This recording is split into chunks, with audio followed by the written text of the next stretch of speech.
Hello everyone.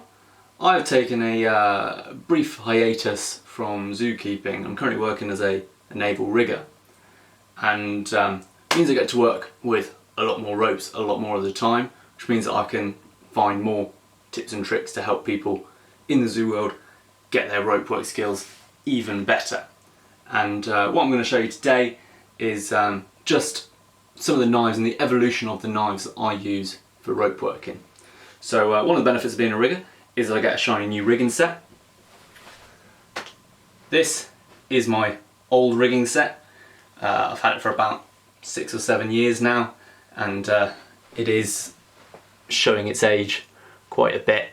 Don't know if it will focus on that, but you can see the pliers are rather beaten up and bruised. Everything still works, but it's not perfect.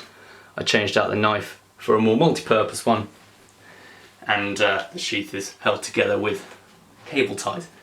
It served me very well, but it means that I do get a shiny new one. It's nearly exactly the same.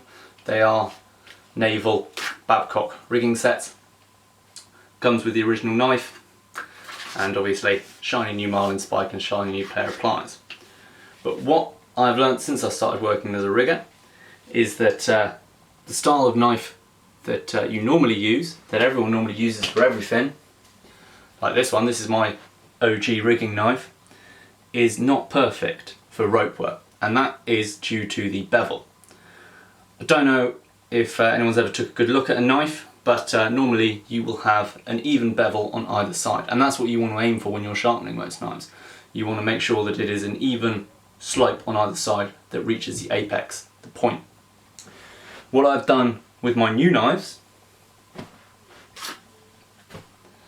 is I have ground down one side of it so that, I don't know if it's going to show you, but so that the bevel is only on one side, similar to a chisel, and as a result it cuts far better through rope than it would a standard knife blade like that. And I'm going to just show you a little example of that.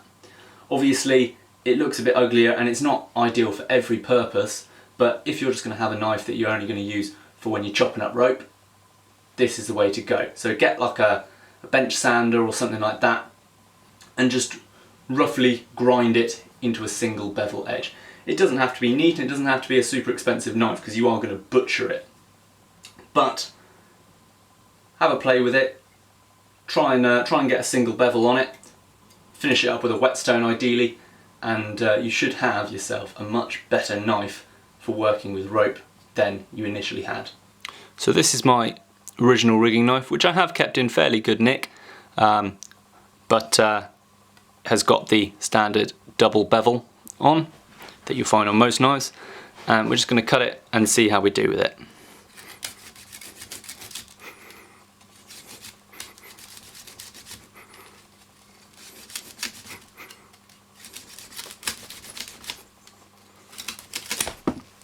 So as you can see, it did go through without too much trouble, but it does take a little bit of work.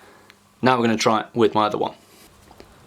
So this is my new one, which I've reground, and we'll see how it does with that. There, much faster. It's not a particularly neat edge, but for cutting rope it works far better. And for cutting any sort of rope, I've cut great big hawsers and Dyneema with blades of this style now, and yeah, it's worked brilliantly. So I hope that convinces you to give it a shot, have a try with one of your older knives. I wouldn't use it with a brand new expensive knife or even an expensive knife, but if you've got a spare ratty old knife that hasn't really got much of an edge on anyway, and that you're willing to sacrifice to be a dedicated rope knife, hope you give it a shot and just grind down one edge and see how you do. Thank you very much.